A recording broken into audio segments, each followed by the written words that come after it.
Don't forget to subscribe and press the bell icon to never miss a video from testbook.com.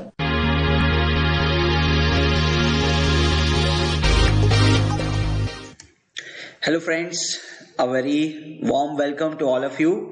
So guys, हम लोग last 30 year papers जो हैं heat transfer के वो discuss कर रहे हैं ना, और मेरे ख्याल से कुछ वीडियोस आपको रिसीव हो चुकी हैं। सो हम लम्प्ड पैरामीटर एनालिसिस के कुछ क्वेश्चन किए थे, क्रिटिकल थिकनेस ऑफ इंसुलेशन के कुछ क्वेश्चन किए, और अब हीट एक्सचेंजर के क्वेश्चन कर रहे हैं। So lumped parameter analysis, critical thickness of insulation बहुत सिंपल टॉपिक्स हैं, तो उसमें मैंने 5-6 क्वेश्चन ही कवर किए। तो हर उसके 5-6 क्वेश्चन, हर टॉपिक के 5-6 क्वेश्चन। मगर हीट एक्सचेंजर में कभी कभी अच्छे क्वेश्चन भी आ सकते हैं, खासकर इफेक्टिवनेस में। और अगर आप इस चैप्टर की फ्रीक्वेंसी देखेंगे तो इस चैप्टर की फ्रीक्वेंसी बहुत कमाल है। मतलब इसमें जो क्वेश्चंस हैं वो बार बार पूछे जाते हैं, तो मैं इसके सोच रहा हूं कि सारे क्वेश्चंस कराऊंगा। सो हीट एक्सचेंजर को मैं 2 पार्ट्स में डिवाइड करूंगा। So this is the first part where we will majorly focus on the questions of LMTD. So आप देख रहे हैं ये लास्ट फ्यू इयर्स की फ्रीक्वेंसी देखिएगा, 10 इयर्स की, 2011, 2014, 2015, 2016, 2017। 17 में दूसरे सेट में भी क्वेश्चन था, 18 में भी एक क्वेश्चन था, 19 में भी एक क्वेश्चन था, और 20 में भी क्वेश्चन था। तो चाहे कोई भी आईआईटी पेपर डाल रहा हो, वो हीट एक्सचेंजर को बहुत इंपॉर्टेंस देते हैं। और उसका रीजन ये भी है क्योंकि आजकल हीट एक्सचेंजर्स जो हैं they are hot topics of research. तो मैं पहले भी आपको बताता हूं, देखो मिनिएचराइजेशन का जमाना है। किसका जमाना है? मिनिएचराइजेशन का, है ना। सो आप लोग क्या चाहते हैं कि आपके जितने भी इलेक्ट्रॉनिक इक्विपमेंट्स हैं वो छोटे से छोटे हो जाएं, वो छोटी छोटी डिवाइसेस में आ जाएं। सो this is a very small mini computer, है ना, बिल्कुल छोटा सा मिनी कंप्यूटर है। इसके अंदर प्रोसेसर है, इसके अंदर इतना सारा इलेक्ट्रिकल इक्विपमेंट है। तो जब करंट उसमें से पास करेगा तो बहुत सारा हीट रिलीज होगा तो चीजों को ठंडा करना पड़ेगा। अब यहाँ पे तो किसी तरह का हीट एक्सचेंजर नहीं है, मगर कंप्यूटर्स में, गेमिंग लैपटॉप्स में आजकल हीट एक्सचेंजर्स लगाने जा रहे हैं। गाड़ियों में तो हमेशा से हीट एक्सचेंजर होता है, that is your what you से रेडिएटर। पावर प्लांट्स में हीट एक्सचेंजर होते हैं, कंडेंसर, बॉयलर्स, और एडिशनल हीट एक्सचेंजर्स भी होते हैं। जैसे कि टरबाइन से जो स्टीम बाहर आती है उसमें अभी भी कुछ टेम्परेचर होता है, अभी भी उसमें काफी सारा थर्मल एनर्जी होता है।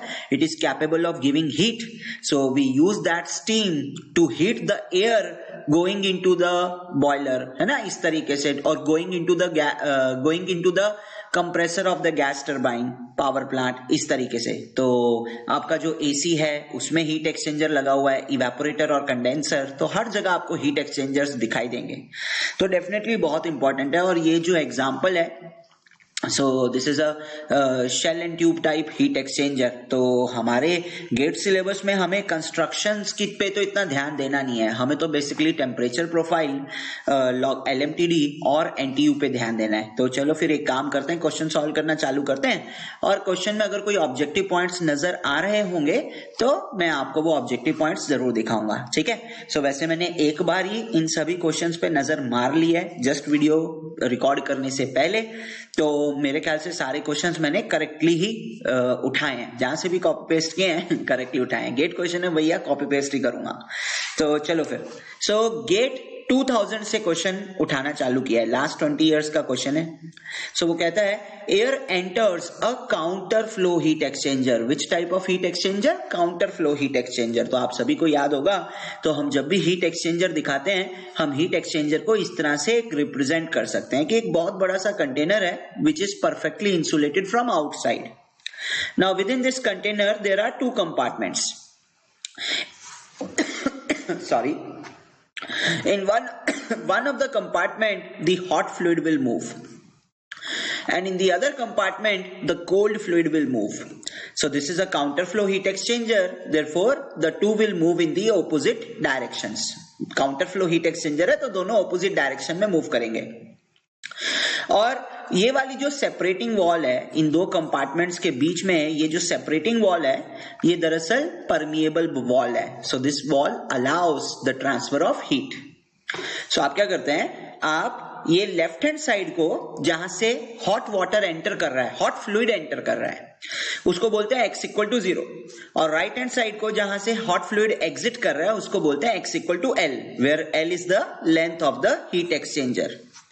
अब आपको क्या चाहिए, एलएमटीडी। तो एलएमटीडी के लिए क्या डिफाइन करते हैं? सो एलएमटीडी दरअसल क्या होता है, LMTD of any heat exchanger whether it is a counter flow heat exchanger और a parallel flow heat exchanger, any heat exchanger.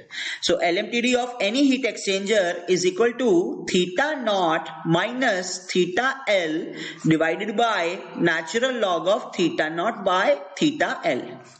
So theta at x equal to 0 minus theta at x equal to L upon natural log of theta at x equal to 0 by theta at x equal to L. अब आप लोग बोलेंगे sir theta क्या है?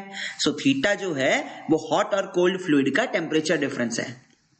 So say for example x equal to 0 यानी कि left hand side, तो left hand side पे हॉट फ्लूइड एंटर कर रहा है with some temperature 70 degree Celsius. ये देखिए यहां दिया हुआ है, आपको दिया हुआ है air enters the counter flow heat exchanger with 70 degree Celsius and leaves at 40 degree Celsius.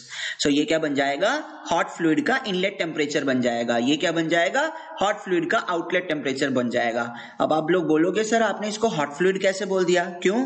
क्योंकि दूसरी स्टेटमेंट में उन्होंने बोला हुआ है कि वाटर जो है, water enters at a temperature of 30 degree Celsius.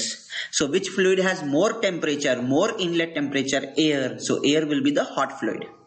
सो आप क्या बोलेंगे, the inlet temperature of cold fluid is 30 degree Celsius, outlet temperature of cold fluid is 50 degree Celsius. ठीक है. अब जरा x इक्वल टू 0 साइड देखिए, तो x इक्वल टू 0 साइड पर चीजें हौच पौच ना हो जाएं तो मैं दोबारा से बना देता हूं. x इक्वल टू 0 साइड पर हॉट फ्लूइड का टेम्परेचर है 70 और कोल्ड फ्लूइड का टेम्परेचर है 20, है ना. x इक्वल टू 0 साइड पर 20 नहीं, सॉरी 50, है ना. और x equal to L side पर हॉट फ्लूइड का टेम्परेचर है 40 और कोल्ड फ्लूइड का टेम्परेचर है 30. सो x इक्वल टू 0 पे टेम्परेचर डिफरेंस कितना बनेगा हॉट एंड कोल्ड फ्लूइड के बीच में? 70 minus 50 that is 20. So you will say theta at x equal to 0 यानी कि theta not is equal to temperature of hot fluid minus temperature of cold fluid यानी कि 20 degree Celsius. तो आपको ये थीटा नॉट मिल गया. और उसी तरह आप थीटा एल लिखेंगे, temperature difference at the right hand side between hot and cold fluid. तो ये आपको 40 माइनस 30 मिल गया, तो ये बन गया 10 degree Celsius. So theta not is 20 degree Celsius, theta L is 10 degree Celsius. So आपके पास जो LMTD का वैल्यू आएगा, आप बोलेंगे theta naught which is 20, theta L which is 10 divided by natural log of 20 by 10. So 20 by 10 is 2 and 20 minus 10 that is 10 only. So 10 by natural log of 2. So मैंने calculator साथ रखा हुआ है. 10 divided by natural log of 2 that is 14.4426 degree Celsius. 14.4269 actually it is. So this is your answer, 14.426 degree Celsius. Correct? So what is the option? 14.43. So this one is the correct answer. This one is the correct answer. Option B. सो ध्यान रखना है LMTD में जो theta term होती है वो theta term क्या होती है, that theta term is the temperature difference between hot and cold fluid. तो अगर आपने थीटा नॉट लिखा है तो x इक्वल टू 0 साइड पर जो हॉट एंड कोल्ड फ्लूइड का टेम्परेचर डिफरेंस होगा और x equal to L side पे जो हॉट एंड कोल्ड फ्लूइड का टेम्परेचर डिफरेंस होगा. Okay, so I hope this is clear, है ना. सो चलो आगे बढ़ते हैं. अब वो बोलता है 2002 का 1 मार्क्स का क्वेश्चन है. वो बोलता है for the same inlet and exit temperatures of the hot and cold fluid. So इस स्टेटमेंट से गड़बड़ मत खा जाना. ये मत सोचना कि हॉट फ्लूइड का कोल्ड फ्लूइड का इनलेट टेम्परेचर सेम है, हॉट फ्लूइड कोल्ड फ्लूइड का एग्जिट टेम्परेचर सेम है. ऐसा हो ही नहीं सकता यार. अगर हॉट एंड कोल्ड फ्लूइड का टेम्परेचर सेम है तो उनके बीच में हीट एक्सचेंज कहां होगा? हीट एक्सचेंजर रह क्या गया? There won't be any heat exchanger, है ना. सो यहाँ पे जो अंग्रेजी है उस अंग्रेजी का मतलब ये था कि हॉट फ्लूइड का इनलेट और एग्जिट टेम्परेचर सेम है, शायद 100 डिग्री सेल्सियस, और कोल्ड फ्लूइड का इनलेट एग्जिट टेम्परेचर सेम है, शायद 50 degree Celsius. Hot and cold का इनलेट सेम नहीं है, समझ रहे हैं आप. हॉट एंड कोल्ड का इनलेट सेम नहीं है, मगर हॉट का इनलेट आउटलेट सेम है. सो आप बोलेंगे सर इसका क्या मतलब है? आप बोलेंगे सर आप कहना चाहते हैं कि अगर हॉट फ्लूइड TH टेम्परेचर पे एंटर कर रहा है तो वो TH टेम्परेचर पे ही एग्जिट करेगा, है ना। और अगर कोल्ड फ्लूइड TC टेम्परेचर पे एंटर कर रहा है तो वो TC टेम्परेचर पे ही एग्जिट करेगा। आप तो कुछ ऐसा कहना चाहते हैं, मगर ऐसा कैसे हो सकता है? अगर हॉट फ्लूइड हीट लूज करेगा तो उसका टेम्परेचर डिक्रीज करना चाहिए, कोल्ड फ्लूइड हीट गेन करेगा तो उसका टेम्परेचर इंक्रीज करना चाहिए। दरअसल यहाँ क्या हो रहा है, हॉट फ्लूइड कोल्ड फ्लूइड को हीट तो लूज कर रहा है मगर उसका फेस चेंज भी हो रहा है। दरअसल हॉट फ्लूइड जो है कंडेंस कर रहा है, इसका मतलब उसका टेम्परेचर कांस्टेंट है, और कोल्ड फ्लूइड साथ साथ इवेपोरेट कर रहा है तो उसका टेम्परेचर कांस्टेंट है। So this is a combination of condenser and evaporator. ये क्या है? ये कंडेंसर और इवेपोरेटर का कॉम्बिनेशन है। और मैंने कई बार सिखाया है, अगर आपके पास एक भी फ्लूइड का फेस चेंज हो रहा हो तो चाहे पैरेलल कॉन्फ़िगरेशन ले लो चाहे काउंटर फ्लो कॉन्फ़िगरेशन ले लो, आपका जो LMTD होता है वो सेम होता है। ये मैंने पहले भी सिखाया है। अब यहां पे ही देख लेते हैं, जैसे थीटा नॉट, जैसे इधर देख लेते हैं। हाँ, तो मैंने क्या किया, parallel flow heat exchanger use किया। तो अब अगर पैरेलल फ्लो हीट एक्सचेंजर है तो आप बोलोगे थीटा नॉट, तो लेफ्ट साइड में हॉट फ्लूइड का टेम्परेचर कितना है TH, कोल्ड फ्लूइड का टेम्परेचर कितना है TH, तो क्या बन जाएगा TH माइनस TC बन जाएगा। और अगर थीटा L लिखोगे तो हॉट फ्लूइड का टेम्परेचर कितना है TH, कोल्ड फ्लूइड का टेम्परेचर कितना है TC, तो क्या बन जाएगा TH माइनस TC बन जाएगा। अब जरा LMTD निकालिए, अब जरा LMTD निकालिए। इस केस में आप क्या बोलेंगे, theta naught minus theta L bye natural log of theta not by theta L। जरा पॉज करके इसको सॉल्व करके देखो, 0/0 फॉर्म आ रही है, अनडिफाइंड फॉर्म आ रही है ना। कैसी फॉर्म आ रही है? अनडिफाइंड फॉर्म आ रही है। सो थीटा नॉट और थीटा L बराबर है, तो theta naught minus theta L कितना, 0, और नेचुरल लॉग ऑफ 1 वो भी कितना, 0, तो 0/0 अनडिफाइंड फॉर्म। अरे भैया बहुत सिंपल सी बात है, जब लेफ्ट हैंड साइड का टेम्परेचर और राइट हैंड साइड का टेम्परेचर सेम है, कहने का मतलब जो टेम्परेचर डिफरेंस है वो यूनिफॉर्म है। तो जब टेम्परेचर डिफरेंस यूनिफॉर्म है, वही टेम्परेचर डिफरेंस मीन वैल्यू है, उसकी अलग से कोई मीन वैल्यू निकालने की जरूरत ही नहीं है। तो यहाँ पे मीन टेम्परेचर डिफरेंस कितना आ गया, यहाँ मीन टेम्परेचर डिफरेंस आ गया TH माइनस TC। कितना आ गया? TH minus TC। तो अगर पैरेलल फ्लो हीट एक्सचेंजर है तो TH माइनस TC। अब उसी तरह से काउंटर फ्लो हीट एक्सचेंजर देख लेते हैं। तो हॉट फ्लूइड एक साइड से एंटर करेगा, कोल्ड फ्लूइड एक साइड से एंटर करेगा, hot fluid changing face, cold fluid changing face. So temperature of hot fluid and cold fluid they will not change. What is theta naught on the left hand side? TH minus TC. What is theta naught on the right hand side? TH minus TC. अब इस case में भी temperature difference same आ रहा है, तो आपका mean temperature difference कितना बन जाएगा? TH माइनस TC बन जाएगा। सो आप देख सकते हैं, चाहे parallel flow heat exchanger use करो चाहे counter flow heat exchanger use करो, दोनों का मीन टेम्परेचर डिफरेंस कैसा आ रहा है? सेम आ रहा है। कहने का मतलब फेस चेंज के दौरान दोनों ही हीट एक्सचेंजर सिमिलर परफॉर्मेंस देते हैं। कैसी परफॉर्मेंस देते हैं? Similar performance. सो अब आप क्या बोलेंगे? आप बोलेंगे the LMTD is greater for parallel flow heat exchanger than for counter flow heat exchanger. ना जी, दोनों बराबर होते हैं। Greater for counter flow heat exchanger than for parallel flow heat exchanger. ना जी, दोनों बराबर होते हैं। क्या बोल रहे हैं? Same for both parallel and counter flow heat exchanger. Yes, this is the correct answer. ठीक है, सो आपका करेक्ट आंसर ये आएगा। This will be your correct answer. और depending on the properties of the fluid, बिल्कुल भी घबराना नहीं है। आप देख लो, LMTD सिर्फ टेम्परेचर डिफरेंसेस पे डिपेंड कर रहा है, प्रॉपर्टीज ऑफ फ्लूइड पे कहां डिपेंड कर रहा है। ठीक है ना। सो आपको ऑप्शन सी आंसर मिल गया। तो चलो ठीक है, फिर अब एक चीज ध्यान रखनी है, इसमें चाहे सिंगल फ्लूइड का फेस चेंज हो रहा हो, यहाँ पे एग्जांपल में दोनों फ्लूइड्स का फेस चेंज हो रहा है। अगर सिंगल फ्लूइड का भी फेस चेंज हो रहा है तो पैरेलल और काउंटर फ्लो हीट एक्सचेंजर में दोनों का LMTD सेम होगा, यानी दोनों की परफॉर्मेंस भी सेम आएगी। ये चीज आपको ध्यान रखनी है। चलो फिर नेक्स्ट क्वेश्चन पे बढ़ते हैं, नेक्स्ट क्वेश्चन चेक करते हैं। So this is a question from GATE 2003, 2 marks। आप देख सकते हैं 2000 में पूछा गया, फिर 2001 में क्वेश्चन शायद नहीं आया था। तो मैंने मतलब एक्चुअली मैंने पुराने पेपर्स जो थे वो थोड़े बहुत टटोले, इधर उधर से बाकी जो कंपनीज के गेट क्वेश्चन बैंक्स हैं वो टटोले, तो मेरे को जो जो क्वेश्चन मिले मैंने ग्रैब कर लिए। सो 2001 में कोई क्वेश्चन नहीं आया था। फिर ये 2003 में कोई क्वेश्चन आया था। तो 2000, 2001, 2002, 2003 75% है ना। उसके बाद कब आया? 4 में भी आया, 5 में भी आया, फिर 9 में आया। मतलब आप देख रहे हैं काफी ज्यादा फ्रीक्वेंसी रही है हमेशा से। तो ये क्वेश्चन कर रहे थे। अब वो बोलता है in a counter flow heat exchanger, counter flow heat exchanger है तो काउंटर फ्लो हीट एक्सचेंजर है तो मैं पहले से ही थोड़ा सा सौदा पानी ड्रॉ करके रख लेता हूं, ठीक है। काउंटर फ्लो हीट एक्सचेंजर है। वैसे मैं हमेशा बोलता हूं कि पहले ना क्वेश्चन को आराम से पढ़ लिया करो, ठीक है। पहले क्वेश्चन को आराम से पढ़ लिया करो। कई बार क्वेश्चंस डायरेक्ट भी होते हैं और कुछ इन्फॉर्मेशन एक्स्ट्रा इन्फॉर्मेशन होती है। सो आप जितना ज्यादा अभी से क्वेश्चन प्रैक्टिस करेंगे, आप हर क्वेश्चन को ध्यान से पढ़ेंगे, आपको क्वेश्चंस को सॉल्व करने की शॉर्ट ट्रिक्स पता लगेंगी और वो शॉर्ट ट्रिक्स जब दिमाग में बैठ जाएंगी तो गेट एग्जाम में अपने आप स्पीड आएगी, ठीक है ना। तो जो बच्चे 3rd ईयर में हैं अभी और उनका मेजर फोकस नेक्स्ट ईयर है 2022 का एग्जाम, उनको तो यार अभी से ऐसे मेहनत करनी चाहिए, मतलब उनको तो सब्जेक्ट्स पे फोकस करना चाहिए, मतलब जो मुझे ऐसा जैसा फील होता है। So for the rather than marks तो यार सब लोग मार्क्स तो आते ही रहते हैं, नॉलेज कब कितनी आएगी, है ना। For the hot fluid the heat capacity, तो सबसे पहली बात तो ये टर्म गलत लिखी हुई है, ये टर्म गलत लिखी हुई है। क्यों? हीट कैपेसिटी क्या होती है? मास इंटू स्पेसिफिक हीट होती है, यानी कि KG into joule per kg kelvin होती है। तो जब आप हीट कैपेसिटी की यूनिट्स लिखते हैं वो होता है जूल पर केल्विन, है ना।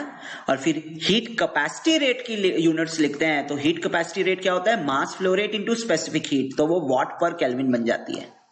सो ये हीट कैपेसिटी नहीं है, ये स्पेसिफिक हीट है। क्या है ये? Specific heat. ये गेट वालों ने गलत लिखा है।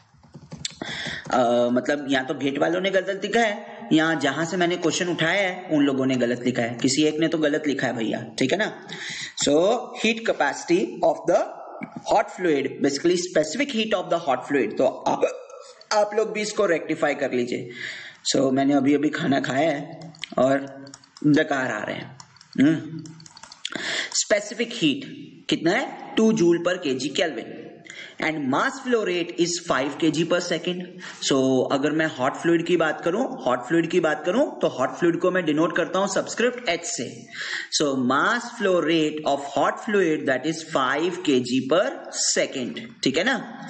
And specific heat of hot fluid, so specific heat को मैं छोटे सी से डिनोट करता हूं। Specific heat of hot fluid is 2 kilo joule per kg kelvin. So अगर मैं हीट कैपेसिटी रेट निकालूंगा हॉट फ्लूइड का, जो कि mass flow rate into specific heat होता है, मास flow rate into specific heat होता है, so that will B 5 into 2 that is 10। So 10 kilo joule पर second kelvin, that is 10 kilowatt per second, 10 kilowatt per second. This is the heat capacity rate of hot fluid. And the inlet temperature is 150 degrees Celsius, outlet temperature is 100 degrees Celsius. So inlet temperature means TH1. Inlet temperature is TH1. Outlet temperature is 100. So TH1 and TH2. For the cold fluid, heat capacity. So again check the units. This is not heat capacity. This is specific heat. फिर से गलती, specific heat आएगा यहाँ पे। सो कितना specific heat दिया हुआ है कोल्ड फ्लूइड का? स्पेसिफिक हीट दिया हुआ है 4 kilo joule per kg kelvin, है ना। और मास फ्लो रेट कितना दिया हुआ है कोल्ड फ्लूइड का? 10 kg per second, 10 kg per second. So what I feel, the capacity rate of cold fluid that will be the mass flow rate of cold fluid into specific heat of cold fluid. So this will become 40 kilowatt per second. How much? 40 kilowatt per second. Neglecting heat transfer to the surroundings, तो आपको याद होगा कि मैंने पहले भी बताया था कि हम लोग क्या कंसिडर करते हैं अपनी अजम्पशंस में कि जो आपका हीट एक्सचेंजर है, ये वाला जो कंप्लीट डिवाइस है, ये इंसुलेटेड है। हॉट फ्लूइड और कोल्ड फ्लूइड आपस में हीट एक्सचेंज करते हैं, मगर ये जो कंप्लीट डिवाइस है ये हीट इंसुलेटेड है, ये हम एजम्पशन लेते हैं। तो सराउंडिंग्स के साथ कोई हीट एक्सचेंज नहीं है, जो कि ऑब्वियसली रियल लाइफ में होता है। काउंटर फ्लो हीट एक्सचेंजर दिया हुआ है तो मैंने कोल्ड फ्लूइड भी दिखा दिया, और कोल्ड फ्लूइड के लिए बोल रहा है कि inlet temperature is 20 degree Celsius, तो I will say TC1 is equal to 20 degree celsius. Neglecting the heat transfer to the surroundings, the outer temperature of the cold fluid is, I think बहुत आसान है, यहाँ LMTD वगैरह सोचने की जरूरत ही नहीं है। अगर आपके पास ऐसी इक्वेशन चाहिए जो चारों टेम्परेचर्स को रिलेट करे, कौन सी इक्वेशन है? Steady state flow energy equation है। Directly steady state flow energy की इक्वेशन की बात करो तो steady state flow energy equation कैसे डिराइव की थी? Incoming enthalpy is equal to outgoing enthalpy. और अल्टीमेटली जब उसको मोल्ड करते हैं, आप हॉट फ्लूइड की सारी टर्म्स को एक साइड पे लेके आते हैं, कोल्ड फ्लूइड की सारी टर्म्स को एक दूसरी साइड पे लेके आते हैं, तो आपके पास ये बन जाता है। और आई होप मैंने आपको ये भी बताया था कि ऐसे मत बोल देना कि भैया हॉट फ्लूइड जितनी हीट लूज करेगा उतनी कोल्ड फ्लूइड भी गेन करेगा। यस, ये बात आपकी सही है। हॉट फ्लूइड जो हीट लूज कर रहा होगा वही हीट जो है कोल्ड फ्लूइड भी गेन कर रहा होगा। मगर जब आप इस तरीके से बोलते हैं तो आप दरअसल क्लोज सिस्टम में चले जाते हैं। ये क्लोज सिस्टम नहीं है, ये ओपन सिस्टम है। तो आप ओपन सिस्टम में इक्वेशंस लिखते हैं for a time period, enthalpy coming inside for a time period, enthalpy going outside for a time period.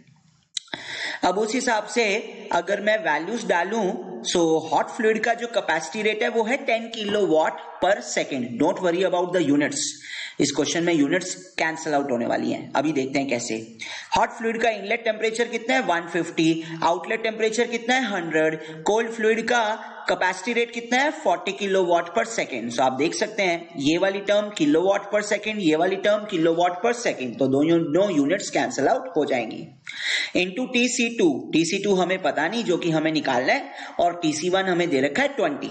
So I think क्या होगा, ये वाली 0 कैंसल आउट हो जाएगी, ये लेफ्ट हैंड साइड बन जाएगा 50, राइट हैंड साइड में जो 4 है वो 50 के नीचे आ जाएगा। तो 50/4 कितना होता है? 12.5 डिग्री सेल्सियस होता है ना। और ये बन जाएगा TC2 माइनस 20। तो 20 जब उधर जाएगा तो TC2 बन जाएगा 20 प्लस 12.5 यानी कि 32.5 degree Celsius. I think B is the option. क्या ऑप्शन है? बी ऑप्शन है आपके पास, ठीक है ना। So what is TC2? 32.5 degree Celsius. अगर आप सेम क्वेश्चन पे नेक्स्ट लेवल पे लेके जाना चाहते हैं तो आपके पास जो गिवन वैल्यूज हैं आप उनसे LMTD भी फाइंड आउट कर सकते हैं। कैसे? आप उनसे LMTD भी फाइंड आउट कर सकते हैं। कैसे? लेफ्ट साइड का टेम्परेचर डिफरेंस पता लग जाएगा θ0, राइट साइड का टेम्परेचर डिफरेंस पता लग जाएगा θL। LMTD के फॉर्मूला में सब्सटीट्यूट करो, आपको LMTD मिल जाएगा, ठीक है। So I hope simple question, very simple question है ना। सो नेक्स्ट क्वेश्चन पे चलते हैं। Let's go to the next question please. 2004 का 2 मार्क्स का क्वेश्चन है। अब वो बोलता है इन अ कंडेंसर। अरे कंडेंसर का मतलब क्या है? कंडेंसर का मतलब है कि हॉट फ्लूइड हीट लूज कर रहा है मगर उसका फेस चेंज हो रहा है, तो वो टेम्परेचर कांस्टेंट रहेगा। यानी कि अगर टेम्परेचर कांस्टेंट हो तो चाहे पैरेलल कॉन्फ़िगरेशन यूज करो चाहे काउंटर कॉन्फ़िगरेशन यूज करो, मैटर नहीं करता, आपका LMTD जो आता है वो सेम आता है ना।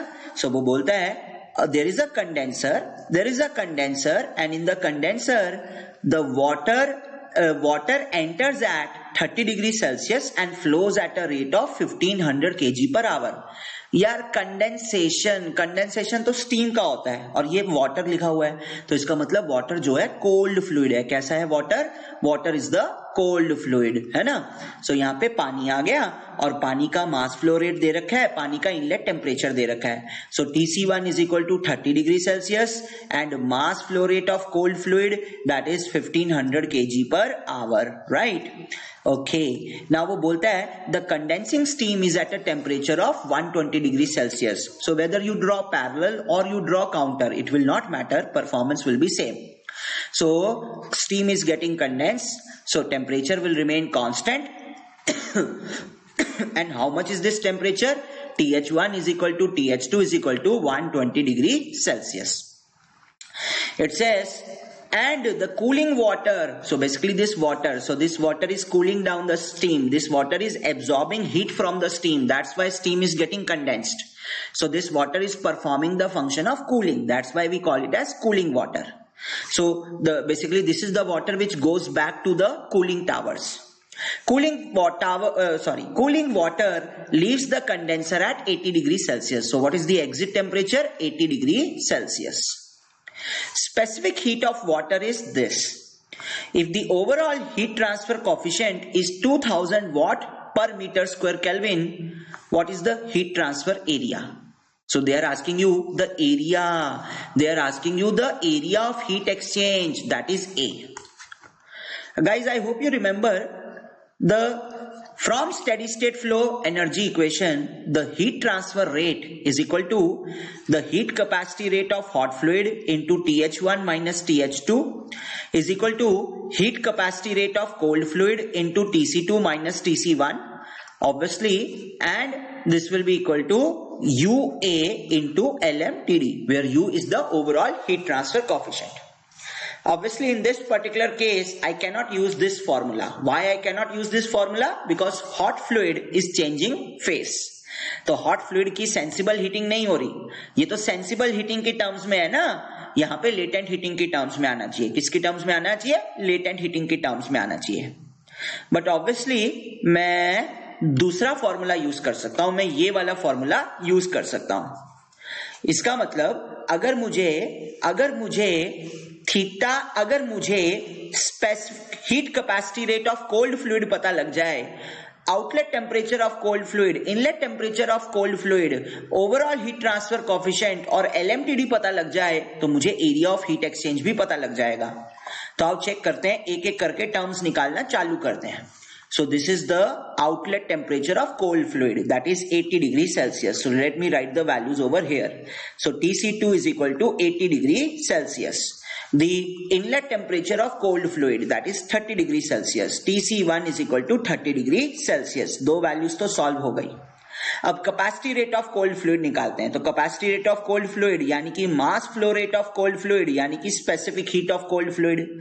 क्या mass flow rate of cold fluid दे रखा है? हाँ जी दे रखा है. उन्होंने बोला है पानी जो है वो ठंडा कर रहा है, तो पानी का मास फ्लो रेट कितना है? 1500 kg पर आवर.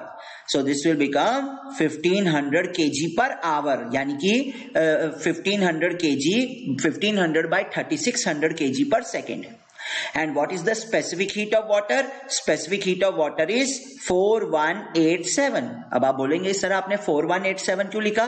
क्योंकि ये किलो जूल है, तो किलो को मैंने 1000 लिख दिया, तो 4187. अब आपको लेफ्ट हैंड साइड तो पूरी की पूरी सॉल्व हो चुकी है. अब आपको थीटा एम भी चाहिए. थीटा एम निकालना बहुत आसान है. कैसे?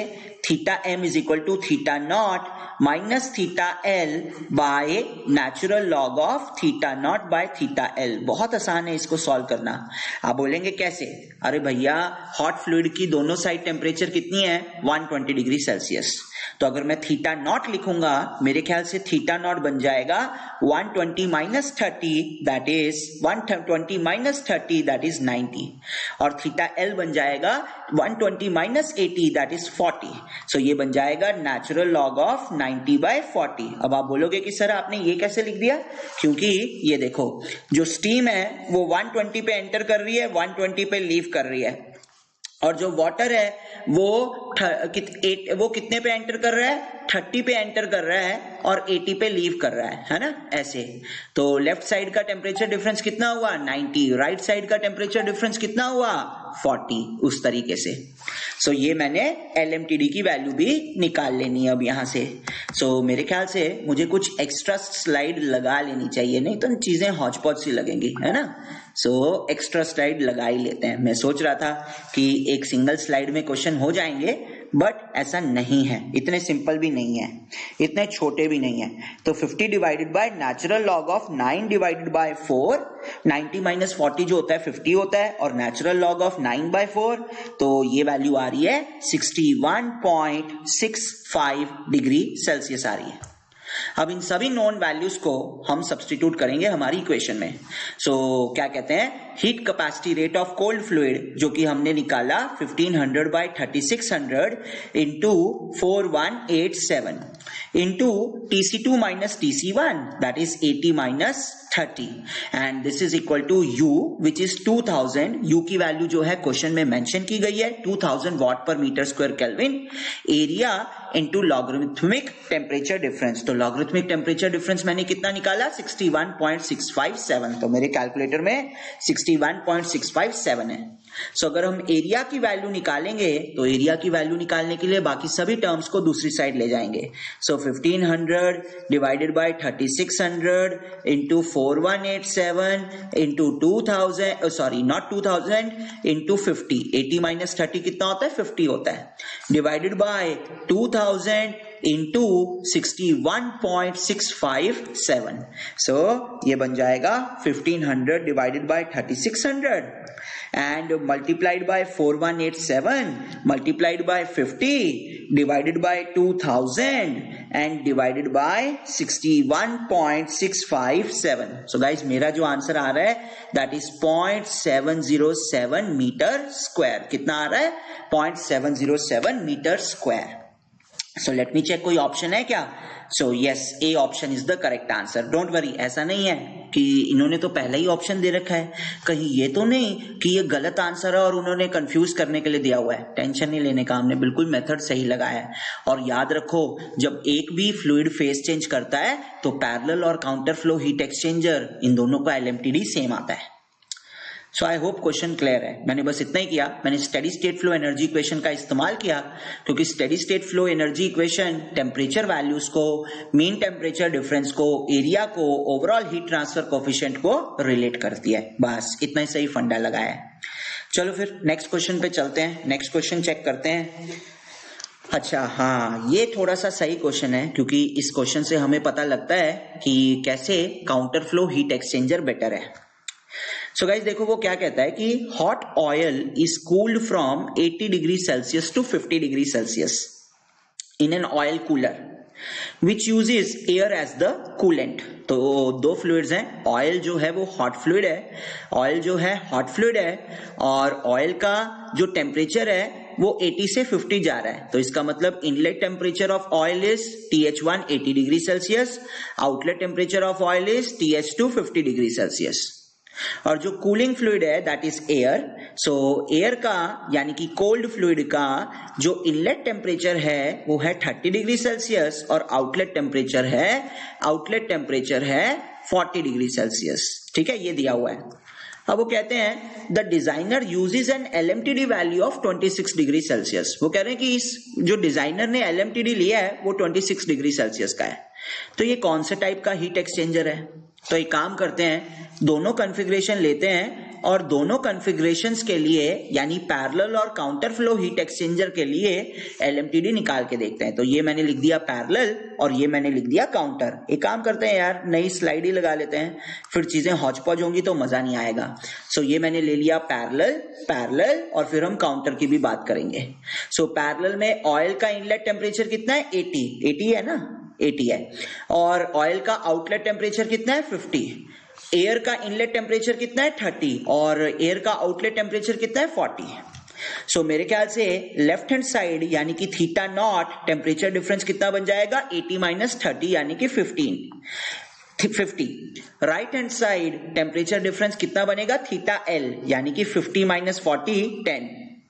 तो जब आप LMTD लिखेंगे, LMTD बन जाएगा थीटा नॉट यानी कि 50 माइनस थीटा एल यानी कि 10 divided by natural log of theta not by theta L. So ये बन जाएगा 40 upon natural log of 5. 40 upon natural log of 5. जरा वैल्यू चेक करते हैं. 40 divided by natural log of 5. So this is 24.85 degree Celsius. So parallel flow heat exchanger के case में जो LMTD आ रहा है वो 24.85 डिग्री सेल्सियस आ रहा है. 26 डिग्री सेल्सियस से ये थोड़ा सा 1 डिग्री ही कम है. तो मे बी ये आंसर हो सकता है, may be parallel flow heat exchanger हो सकता है. अब काउंटर फ्लो हीट एक्सचेंजर की बात करते हैं. तो जब हम काउंटर फ्लो हीट एक्सचेंजर की बात करेंगे तो काउंटर फ्लो हीट एक्सचेंजर में आप क्या बोलेंगे कि एक साइड से ऑयल एंटर करेगा और उसका टेम्परेचर चेंज करेगा 80 टू 50. दूसरी साइड से एयर एंटर करेगा और उसका टेम्परेचर चेंज करेगा 30 टू 40. सो ये आपके पास काउंटर फ्लो हीट एक्सचेंजर है. तो इस केस में जब लेफ्ट साइड का टेम्परेचर डिफरेंस निकालेंगे 80 माइनस 40 दैट इज 40, और राइट साइड का जब टेम्परेचर डिफरेंस निकालेंगे 50 minus 30 so that is 20. So जब आप इसका LMTD निकालेंगे theta M so theta naught minus theta L यानी 40 minus 20 divided by natural log of 40 by 20. तो ये तो 20 बाय नेचुरल लॉग ऑफ 2 बन गया. 20 बाय नेचुरल लॉग ऑफ 2 बन गया. 20 divided by natural log of 2. So answer पता है क्या आ रहा है? 28.85 डिग्री सेल्सियस आ रहा है. इसका मतलब अगर मैं theta M for parallel flow लेता हूं वो 24.85 डिग्री सेल्सियस आ रहा है, theta M for counter flow लेता हूं वो 28.25 डिग्री सेल्सियस आ रहा है, और इंजीनियर ने बोला है कि थीटा एम जो है वो 26 डिग्री सेल्सियस है, जो दोनों के बीच में है। दरअसल ये क्रॉस फ्लो है। कैसा है? क्रॉस फ्लो है। एक गिवन कॉन्फ़िगरेशन के लिए, एक गिवन वैल्यूज ऑफ टेम्परेचर के लिए, तो जब टेम्परेचर वैल्यूज फिक्स्ड हैं यानी कि हीट ट्रांसफर रेट भी फिक्स्ड है। So for a given values of temperature or heat transfer rate, a counter flow heat exchanger will show the maximum LMTD. Counter flow heat exchanger जो है maximum LMTD show करेगा। So आप देखिए आप कैसे लिखते हैं, आप कहते हैं for a given rate of heat transfer, the overall heat transfer coefficient for a parallel flow heat exchanger multiplied by area of parallel flow heat exchanger multiplied by LMTD of parallel flow heat exchanger. And for the same heat transfer rate, this will be equal to overall heat transfer coefficient for counter flow heat exchanger into area of counter flow heat exchanger into the mean temperature difference of counter flow heat exchanger. अब भैया चाहे parallel flow हो चाहे counter flow हो, you किस पे depend करता है? वो तो फ्लूइड की प्रॉपर्टीज पे डिपेंड करता है, तो वो तो सेम रहने वाली है। तो अब आपके पास क्या बन गया? आपके पास बन गया AP by AC is equal to theta MC by theta MP, theta MC by theta MP। तो हमें भी पता है for given heat transfer और given temperature values theta MC is greater than theta MP, so right hand side जो है वो 1 से बड़ा है, इसका मतलब लेफ्ट हैंड साइड भी 1 से बड़ा होगा। सो आपको पैरेलल फ्लो का जो एरिया है वो काउंटर फ्लो के एरिया ऑफ हीट एक्सचेंज से ज्यादा होना चाहिए। The area of heat exchange for parallel flow must be greater than area of heat exchange for counter flow, यानी कि सेम हीट ट्रांसफर रेट के लिए पैरेलल फ्लो हीट एक्सचेंजर बड़ा बनेगा और काउंटर फ्लो हीट एक्सचेंजर छोटा बनेगा। तो जो चीज छोटी बनेगी वो बेटर होगी, सस्ती होगी, है ना, हल्की होगी।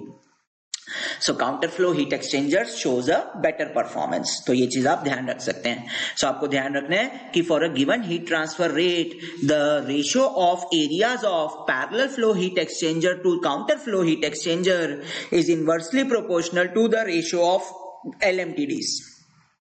ठीक है, तो चलो फिर नेक्स्ट क्वेश्चन पे बढ़ते हैं, नेक्स्ट क्वेश्चन देखते हैं। आई होप ये क्लियर है आप लोगों को।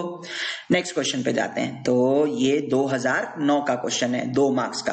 तो 2000 कितने सालों बाद? 2000, मैं गलत भी हो सकता हूं, मतलब मुझे जो डाटा मिला उस हिसाब से। सो 2005 के बाद सीधा 2009 में क्वेश्चन आया था, ठीक है। और 2009 के बाद, अच्छा नहीं, 2008 में भी क्वेश्चन है, तो ये मेरे से गलती हुई है, मेरे से गलती हुई है। देख लो क्या 2007 में भी क्वेश्चन है? नहीं, 2007 में नहीं। और मैं एक बात बताऊं, मजेदार बात बताऊं, अभी जो मैंने क्वेश्चंस लिखे हैं ये तो सिर्फ LMTD के क्वेश्चंस हैं। इसके बाद NTU के क्वेश्चंस अलग है। तो जो हम नेक्स्ट पार्ट करेंगे उसमें NTU के क्वेश्चंस होंगे। तो ये जो ईयरली गैप्स आ रहे हैं, ये ईयरली गैप्स फिल हो जाएंगे इन बिटवीन। अभी आपको सिर्फ LMTD के क्वेश्चंस दिखा रहा हूं, तो आप खुद ही देखो LMTD भी इतनी बारी पूछा गया है और सारे क्वेश्चन सेम, मतलब सिंपल टाइप के हैं। तो चलो फिर फटाफट आगे सॉल्व करते हैं, आई होप आप लोग बोर नहीं हो रहे हो, अभी भी कुछ क्वेश्चंस बाकी हैं। सो 2008 the LMTD of a counter flow heat exchanger, भैया काउंटर फ्लो हीट एक्सचेंजर दे दिया है और उसका LMTD दे दिया है 20 डिग्री सेल्सियस। कितना LMTD दिया है? 20 डिग्री सेल्सियस दे दिया है। Just a second guys, just a second. So counter flow heat exchanger का LMTD दे दिया है 20 डिग्री सेल्सियस। अब वो बोलता है द कोल्ड फ्लूइड एंटर्स, यानी कि TC1 दिया हुआ है 20 degree Celsius, and hot fluid enters at 100 degree Celsius. तो TC1 एंड TH1 दे दिया। The mass flow rate of cold fluid, so for cold fluid, if the mass flow rate is m dot, so mass flow rate of cold fluid is twice the mass flow rate of hot fluid। तो ऐसे लिखता हूं, तो अगर mass flow rate of hot fluid m dot है ना, तो mass flow rate of cold fluid वो twice of m dot है। mass flow rate of cold fluid कितना है? twice of m dot, ऐसे। और specific heat of specific heat at constant pressure of hot fluid is twice that of cold fluid. तो अगर cold fluid की specific heat C है तो hot fluid की specific heat 2C होगी, यानी कि heat capacity rate देखना, दोनों का heat capacity rate क्या आ रहा है 2m.C heat capacity rate 2m.C, तो दोनों का heat capacity rate इक्वल है. heat capacity rate कैसा है दोनों का इक्वल. आई होप आपको याद होगा. सो जब दोनों फ्लूइड्स का हीट कैपेसिटी रेट इक्वल हो तो इसको बैलेंस्ड हीट एक्सचेंजर बोलते हैं. कैसा हीट एक्सचेंजर बोलते हैं? बैलेंस्ड हीट एक्सचेंजर बोलते हैं. और बैलेंस्ड हीट एक्सचेंजर का जो कैपेसिटी रेशियो होता है वो 1 होता है. और काउंटर फ्लो हीट एक्सचेंजर में मजेदार चीज ये होती है, काउंटर फ्लो हीट एक्सचेंजर में मजेदार चीज ये होती है क्योंकि ये बैलेंस्ड हीट एक्सचेंजर है. तो बैलेंस्ड हीट एक्सचेंजर में जब आप steady state flow energy equation लिखेंगे TH1 minus TH2 into capacity rate of hot fluid. Guys just a second. So घुटने में दर्द हो गया, वो अंगूठे में दर्द हो गया. So is equal to capacity rate of cold fluid into TC2 minus TC1. ऐसे लिखोगे ना. अब ये देखो ये कैंसल आउट हो जाएगा और इसको मैं ऐसे भी लिख सकता हूं TH1 minus TH2 that is the drop in temperature of hot fluid is same as the rise in temperature of cold fluid, है ना. मगर ये तो काउंटर फ्लो हीट एक्सचेंजर है. काउंटर फ्लो हीट एक्सचेंजर में दोनों फ्लूइड्स ऑपोजिट डायरेक्शन में जाते हैं. So drop in temperature of hot fluid is equal to rise in temperature of cold fluid. तो ये जो दो लाइंस बनती हैं ये पैरेलल बनती हैं, है ना. ये आपकी टेम्परेचर प्रोफाइल होती है अगर आपको याद हो तो. और क्योंकि ये काउंटर फ्लो हीट एक्सचेंजर है तो थीटा नॉट क्या लिखेंगे? थीटा नॉट लिखेंगे TH1 माइनस TC2 लिखेंगे.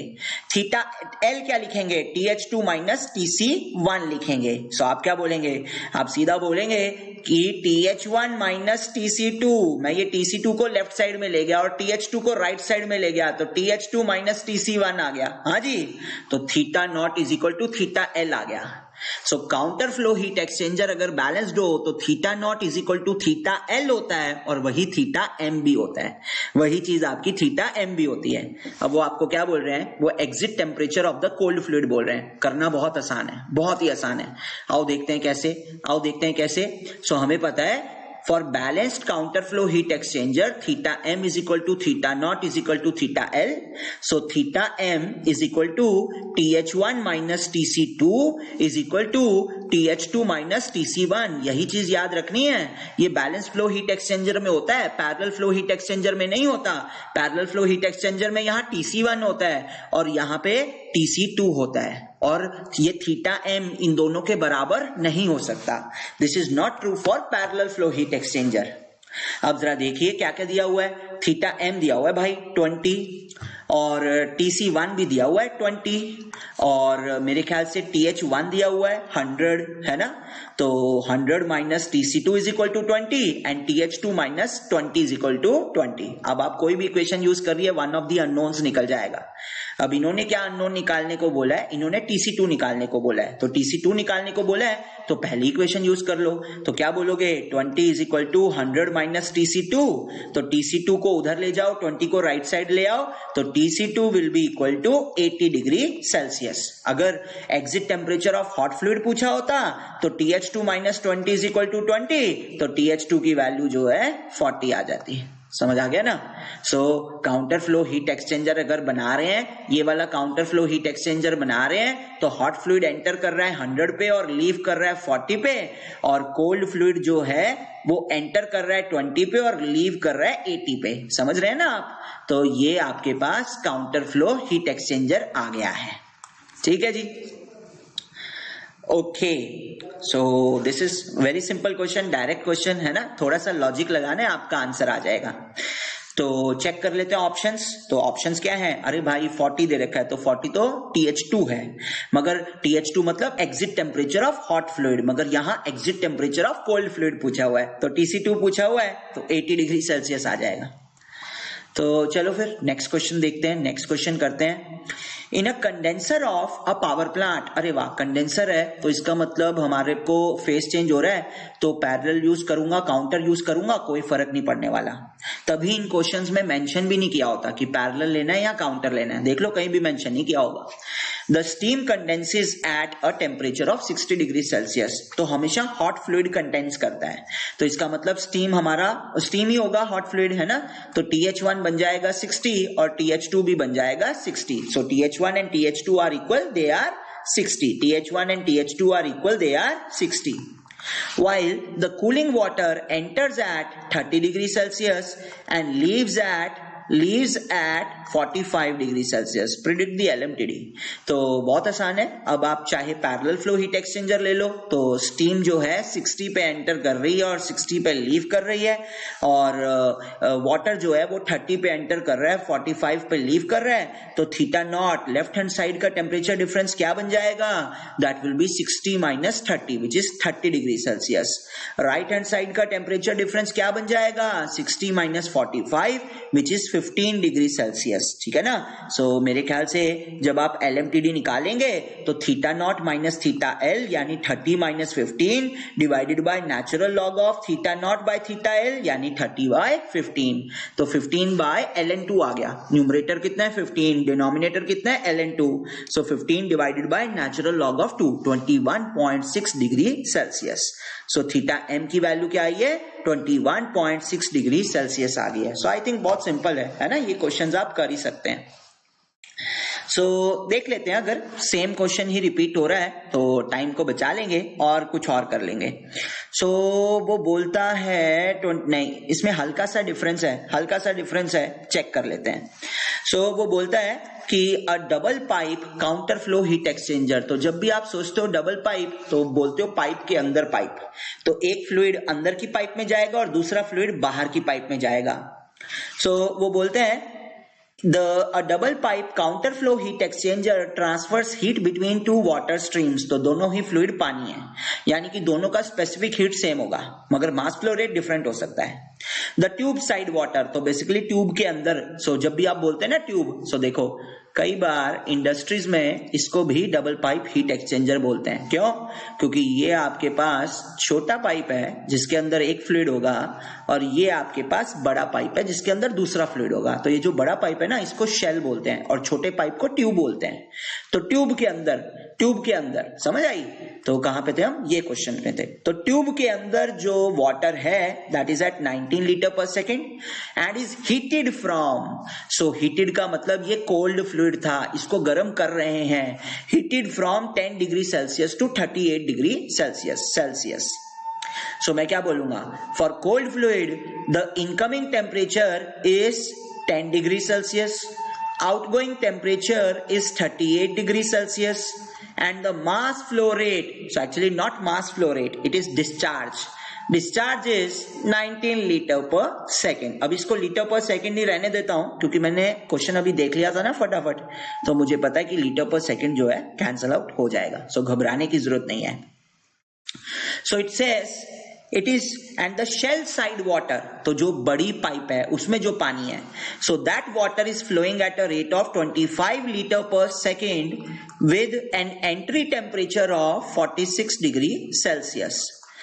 Assume constant properties of water with this density and specific heat. What is the LMTD? तो LMTD निकालने के लिए आपको TH2 पता होना चाहिए, क्योंकि जब तक आपको सारी टेम्परेचर वैल्यूज नहीं पता होंगी तब तक आप LMTD नहीं निकाल सकते।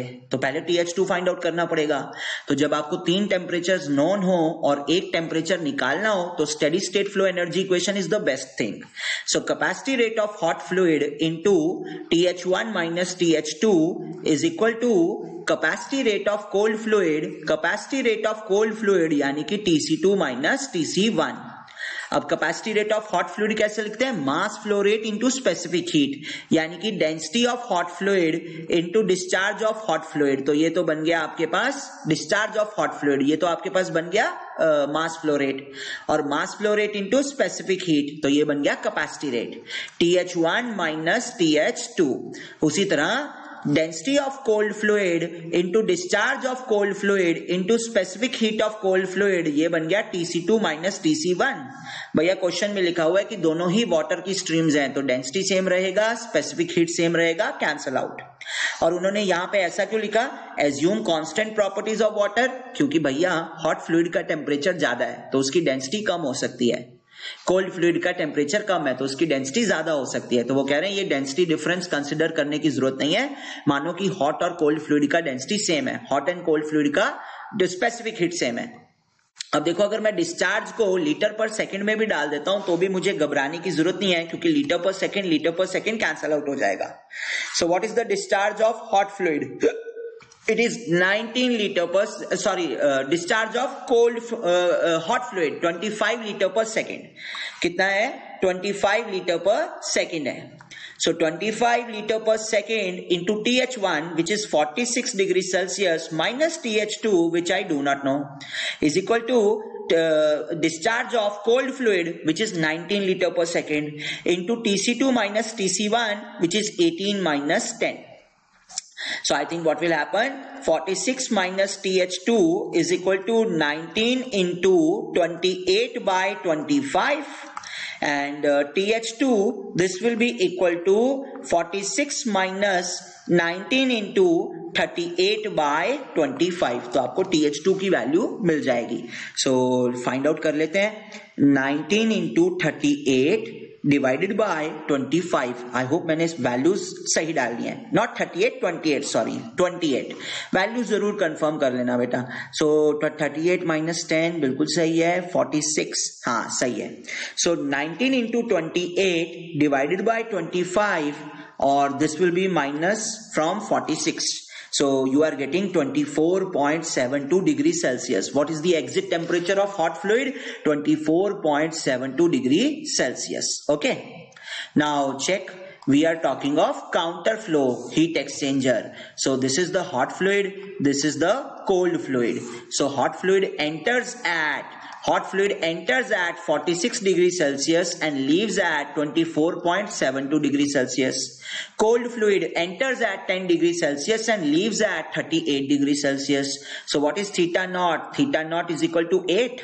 What is theta L? Theta L is equal to 14.72. So what will be theta M? 8 minus 14.72, घबराना नहीं है, this is not negative, divided by natural log of 8 by 14.72। 8 by 14.72 इसका नेचुरल लॉग नेगेटिव आने वाला है, तो अपने आप आपका आंसर करेक्ट हो जाएगा। सो मैं इसको ऐसे भी लिख सकता हूं 14.72 minus 8 divided by natural log of 14.72 by 8। ठीक है। So what will you have? You will have 14.78 minus 8 equal to divided by natural log of 14.72 minus 8 divided by natural log of 14.72 divided by 8। ठीक है। So how much you are getting? You are getting a mean temperature difference of 11.02 degrees Celsius. So this is the logarithmic temperature difference of the case. ठीक है। So I think then question done है ना। Which question was this? This was 2014. So set 3 में पूछा गया था। अब चलते हैं 2015 का देख लेते हैं, चेक कर लेते हैं। अगर सिंपल क्वेश्चन हुआ then you can do it as homework also. अगर सेम क्वेश्चन है तो होमवर्क भी कर पाएंगे। So क्या दे रखा है? Balanced counter flow heat exchanger दे रखा है, balanced counter flow. So for balanced counter flow theta M is equal to theta not is equal to theta L. Theta not कैसे लिखते हैं काउंटर फ्लो हीट एक्सचेंजर के लिए? TH1 minus TC2। और theta L कैसे लिखते हैं? TH2 minus TC1। ये हमें पहले से ही पता है ना, हमने देखा अभी पीछे क्वेश्चंस में। And the overall heat transfer coefficient is 20 watt per metre square kelvin and surface area is 20 meter square. So surface area is 20 meter square and overall heat transfer coefficient is 20 watt per meter square Kelvin. So it says air whose specific heat is given to you entering at this much flow rate and this much temperature is to be preheated. So air has to be heated. So this one is cold fluid. So if I'm talking of cold fluid, so cold fluid is entering at a temperature of 280 Kelvin and this is air only. ठीक है। Also the mass flow rate of this air is 0.4 kg per second. Now it says it has to be preheated by air. It has to be preheated by air only, which is leaving the system at 0.4 kg per second. आप देख रहे हैं दोनों का मास flow rate बराबर है, दोनों का मास फ्लो रेट बराबर है, स्पेसिफिक हीट तो बराबर होगी क्योंकि दोनों ही हवा है, तो हीट कैपेसिटी रेट भी बराबर आ जाएंगे, इसलिए बैलेंस्ड हो गया. And leaving at 300 Kelvin. So leaving का मतलब exit temperature. So this means what they have given to you? They have given to you, what have they given to you? They have given to you the exit temperature of hot air. They have given to you exit temperature of hot air. ठीक है?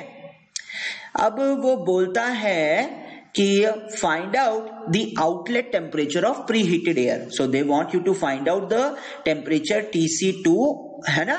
And I think you can also find out TH1 also. अगर आपको TC2 पता लग जाए तो आप TH1 भी find out कर सकते हैं. Guys, in this case only 2 questions were given to us. So and LMTD can be found out directly right now. Why LMTD can be found out directly? This is theta L. How much is theta L? Theta L is 20 degrees Celsius. So this will become theta L. But currently it is not giving us any other information. हमें अभी कोई और information नहीं मिल रही है. Actually मिल रही है, बताऊं कैसे? Because if you know sorry guys,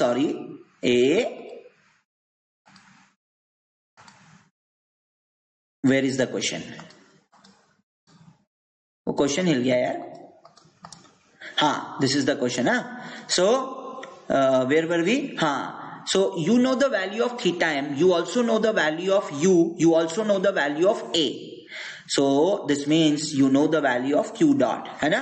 But what is q dot? Q dot is equal to the heat capacity rate of cold fluid into Tc2 minus Tc1, or it is the heat capacity rate of hot fluid into Th1 minus Th2. So from this you can find out Tc2 also and Tc1 also. So let me choose the second term and third term. So in order to find out Tc2, what I can do? I can write down UA theta m is equal to heat capacity rate of cold fluid into Tc2 minus Tc1. So this will become Tc2 will become Tc1 plus UA theta m upon heat capacity rate of cold fluid. Now what is the inlet temperature of cold fluid? Inlet temperature of cold air, that is 280 Kelvin. है ना? So actually please note, it is written over here. यहाँ पे लिखा हुआ था कि जो inlet temperature of air है वो 280 Kelvin है और इसको preheat करना है. So क्या बन जाएगा आपके पास? आपके पास बन जाएगा Tc1 which is 280 Kelvin. The overall heat transfer coefficient, is it mentioned anywhere? Yes, it was mentioned, 20 watt per meter square Kelvin. Area was mentioned 20 meter square. LMTD we know 20 degrees Celsius. So these values I will put over here. So I will have 20 into 20 into 20. बहुत बढ़िया value दिया इन्होंने. What is the capacity rate of cold fluid? Mass flow rate of cold fluid into specific heat of cold fluid, and specific heat of cold fluid, that is air, is given to be 1000. Is given to be 1000. Kindly check here. It is given to be 1000. तो अब आप इसको solve कर लेंगे. तो चलिए इसको solve करते हैं. So 1000 cancel out. 0.4, so 10 will go up and this will cancel out. So 2 into 10 is 20, so this will become 300 Kelvin. So what is Tc2? 300 Kelvin. How much is Tc2? 300 Kelvin. So if this is 300 Kelvin, then this will become 320 Kelvin. Now whatever they are asking you, you can find out. So what are they asking you? They are asking you the outlet temperature of preheated air. Though that was the cold fluid. आप cold fluid को ही heat करते हैं. So outlet temperature of preheated air is 300 Kelvin. So I hope कब सभी को समझ आ रहा है. देखो कोई भी डाउट हो तो आप लोग कमेंट सेक्शन में डाल सकते हैं. I know this is not a live video, this is a recorded video, मगर फिर भी आप कमेंट सेक्शन में कमेंट्स पोस्ट कर सकते हैं. और अगर ये स्ट्रीम हो रहा है वीडियो, लाइव स्ट्रीम हो रहा है वीडियो, तो भी आप कमेंट सेक्शन में अपने डाउट्स पोस्ट कर सकते हैं. मेरे को जैसे ही टाइम मिलेगा मैं जरूर क्वेश्चन सॉल्व करने की कोशिश करूंगा. ठीक है ना? आपको टेंशन नहीं लेने का. कई बार लेट हो जाते हैं या रिप्लाई करने में, क्योंकि थोड़ा सा बिजी रहते हैं क्लासेस के चक्कर में, है ना? बट कोशिश यही रहती है कि आपको सारे क्वेश्चंस का जवाब मिले. अच्छा, सो मैंने यहाँ पे थोड़ा सा ऑर्डर जो है गड़बड़ कर दिया है ना, वो स्लाइड्स मेरे से हिल गई थी तो थोड़ा सा ऑर्डर मेरे से गड़बड़ हो गया। सो ये एक क्वेश्चन है 2009 का 2 मार्क्स का, चेक कर लेते हैं फटाफट। So in a counter flow heat exchanger hot fluid enters at 60 degree Celsius and cold fluid leaves at 30 degree Celsius. So counter flow heat exchanger है, हॉट फ्लूइड जो है वो 60 डिग्री सेल्सियस पे एंटर कर रहा है, हॉट फ्लूइड कोल्ड फ्लूइड जो है वो 30 डिग्री सेल्सियस पे एंटर कर रहा है, ठीक है।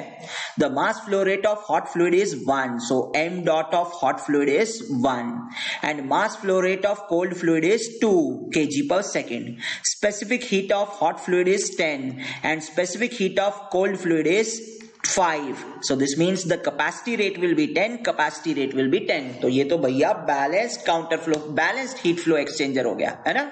और मैंने एक थोड़ी सी गलती कर दी, cold fluid leaves at, cold fluid leaves at, so leaves का मतलब एग्जिट ऑफ कोल्ड फ्लूइड है ना। अब ये आपको क्या मिल गया, ये आपको थीटा नॉट मिल गया जो कि 60 माइनस 30 है, that is 30। But the best part is for a balanced counter flow heat exchanger theta not is equal to theta L is equal to theta M, so आपको एलएमटीडी डायरेक्ट मिल जाएगा, बिल्कुल direct LMTD मिल जाएगा, ठीक है ना। तो देख लो, ऐसा नहीं है मैं भी ये क्वेश्चन पढ़ के नहीं आया था, मैंने बस ऊपर ऊपर से क्वेश्चंस देखे थे, ठीक लग रहे थे और सॉल्व अभी आपके सामने ही किया है। तो इसका मतलब आप भी इतनी ही स्पीड से क्वेश्चन कर पाएंगे। और देख लो 2 मार्क्स का क्वेश्चन था। सो चलो फिर आगे बढ़ते हैं, नेक्स्ट क्वेश्चन देखते हैं। तो मेरे ख्याल से यार ये क्वेश्चन तो कर पाओगे, आपको क्या वही दे रखा है, स्टीम कंडेंसिस दे रखा है। तो कंडेंसिस का मतलब है कि यार पैरेलल लो या काउंटर फ्लो लो फर्क नहीं पड़ने वाला। तो स्टीम का इनलेट और आउटलेट टेम्परेचर कितना रहेगा, 100 डिग्री सेल्सियस। कोल्ड फ्लूइड का इनलेट टेम्परेचर है 20, कोल्ड फ्लूइड का आउटलेट टेम्परेचर है 50। एलएमटीडी आप निकाल सकते हैं। सो ये मैं आपको होमवर्क के लिए दे रहा हूं, ठीक है, ये आप डायरेक्ट कर सकते हैं। नेक्स्ट क्वेश्चन देख लेते हैं, मतलब कुछ बढ़िया क्वेश्चन आए तो वो बढ़िया क्वेश्चन अब करेंगे। अगर क्वेश्चन वैसा ही हुआ, रिपीटेटिव नेचर का हुआ, तो उसको छोड़ देंगे। सो कह रहा है consider a parallel flow heat exchanger with an area AP. तो पैरेलल फ्लो हीट एक्सचेंजर है, उसका एरिया एपी लेना है। ये तो मुझे ना वैसा कुछ लग रहा है, AP by AC is equal to theta MC by theta MP. याद है क्या, अभी in one of the starting questions we said that parallel flow heat exchanger and counter flow heat exchanger. So for the same heat transfer rate, for the same temperature values, counter flow heat exchanger requires less area. counter flow heat exchanger को छोटा area चाहिए होता है क्योंकि counter flow heat exchanger का LMTD ज्यादा होता है, यही था ना, ठीक है। अब वो बोलता है in both the heat exchangers the hot stream flowing at 1 kg per second cools from 80 to 50 degree Celsius. hot stream, so hot stream का टेम्परेचर दे रखा है TH1 80, hot stream का आउटलेट टेम्परेचर दे रखा है 50 और hot stream का मास फ्लो रेट दे रखा है 1 kg per second. For the cold stream in both the heat exchanger, चाहे आपके पास पैरेलल हो चाहे आपके पास काउंटर हो, कोल्ड स्ट्रीम का जो मास फ्लो रेट है वो आपको दे रखा है 2 kg per second, 2 kg per second, और आपको जो inlet temperature of cold fluid दे रखा है TC1 वो आपको दे रखा है 10 डिग्री सेल्सियस, ठीक है। सो वो बोल रहा है the hot and cold streams in both the heat exchangers are of same fluid. तो अगर सेम फ्लूइड है तो उनकी स्पेसिफिक हीट सेम होगी। वो कह रहे हैं जो हॉट फ्लूइड है और जो कोल्ड फ्लूइड है उनकी वो सेम फ्लूइड है तो उनकी स्पेसिफिक हीट सेम होगी। Also both the heat exchangers have same overall heat transfer coefficient. Find out the ratio AC by AP। मेरे ख्याल से वो क्या कह रहे हैं कि यार आपके पास एक हॉट फ्लूइड है, एक कोल्ड फ्लूइड है, हॉट फ्लूइड को इतना ठंडा करना है, उसके कॉरेस्पॉन्डिंग कोल्ड फ्लूइड इतना गर्म होगा। तो आपके पास एक गिवन एप्लीकेशन है, उस गिवन एप्लीकेशन में parallel flow heat exchanger use करेंगे या counter heat flow heat exchanger करेंगे, तो दोनों केसेस में जो एरिया होगा, एरिया का रेशो क्या आएगा, है ना। तो एरिया का रेशो क्या होता है, LMTD पे डिपेंड करता है। सो सबसे पहले तो हमें LMTDs चाहिए और LMTD निकालने के लिए आपको ये अननोन टेम्परेचर पता होना चाहिए, है ना। सो आप क्या लिखेंगे, सबसे पहले लिखेंगे the heat capacity rate of hot fluid into the temperature of hot fluid TH1 minus TH2 is equal to heat capacity rate of cold fluid into temperature cold fluid TC2 minus TC1. अब दोनों same fluids हैं तो specific heat same होगी, सिर्फ मास flow rate में अंतर है। तो ये जो CH और CC का रेशो रह जाएगा ये मास फ्लो रेट्स का रेशो रह जाएगा। So mass flow rate of hot fluid कितना है 1, TH1 की वैल्यू कितनी है 80, TH2 की वैल्यू कितनी है 50, मास flow rate of cold fluid कितना है 2, TC2 की वैल्यू हमें पता नहीं, TC1 की वैल्यू कितनी है 10, ठीक है ना। अब ये क्या बन जाएगा 30 by 2 is 15 और 15 plus 10 is 25, सो TC2 की वैल्यू आ गई 25। अब आपको सारे टेम्परेचर्स पता लग गए हैं। अब क्योंकि सारे टेम्परेचर्स पता है तो हम LMTD निकाल सकते हैं। तो पहले मैं लिखता हूं parallel flow heat exchanger, parallel लिखता हूं। सो पैरेलल के केस में हॉट फ्लूइड 80 पे एंटर करेगा और कितने पे लीव करेगा भाई, लीव करेगा 50 पे, और कोल्ड फ्लूइड एंटर करेगा 10 पे और लीव करेगा 25 पे। सो लेफ्ट हैंड साइड का टेम्परेचर डिफरेंस कितना आया 70, राइट हैंड साइड का टेम्परेचर डिफरेंस कितना आया 25। सो LMTD for parallel flow heat exchanger 70 - 25 divided by natural log of 70 by 25, natural log of 70 by 25। So 70 - 25 divided by natural log of 70 divided by 25, so ये बन गया 43.705 degree Celsius. ये आपका LMTD for parallel flow heat exchanger आया है। वहीं अगर आप काउंटर फ्लो हीट एक्सचेंजर करते तो काउंटर फ्लो हीट एक्सचेंजर में दोनों जो फ्लूइड्स हैं वो ऑपोजिट डायरेक्शन में मूव करते हैं, है ना। सो सॉरी, हॉट को तो वैसे ही दिखाते हैं सेम सेंस में। तो ये बन गया 80, ये बन गया 50, और कोल्ड फ्लूइड की बात करेंगे तो कोल्ड फ्लूइड 10 पे एंटर करेगा और 25 पे लीव करेगा। अब थीटा नॉट कितना बन जाएगा 80 - 25 दैट इज 55। थीटा एल कितना बन जाएगा 50 - 10 that is 40, so theta L is 40। सो जो आप LMTD निकालेंगे, LMTD will be theta naught minus theta L divided by natural log of theta naught by theta L.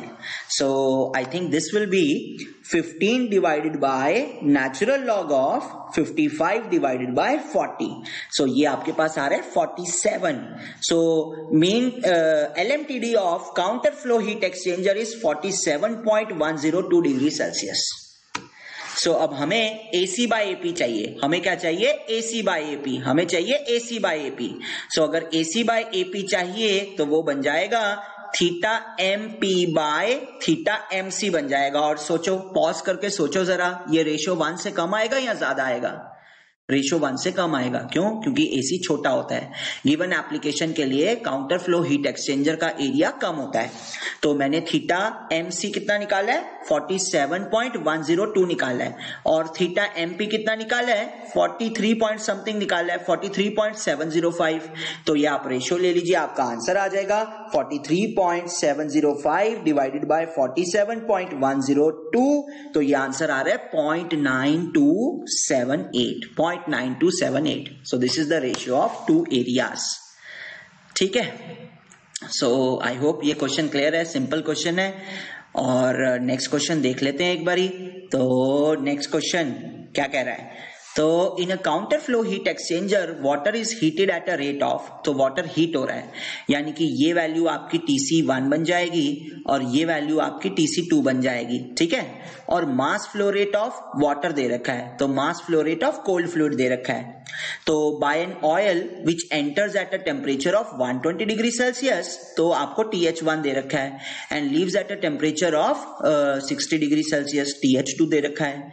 The specific heat of water and oil are this. The overall heat transfer coefficient is this. How much is the heat transfer rate required? बहुत आसान है, बहुत आसान है।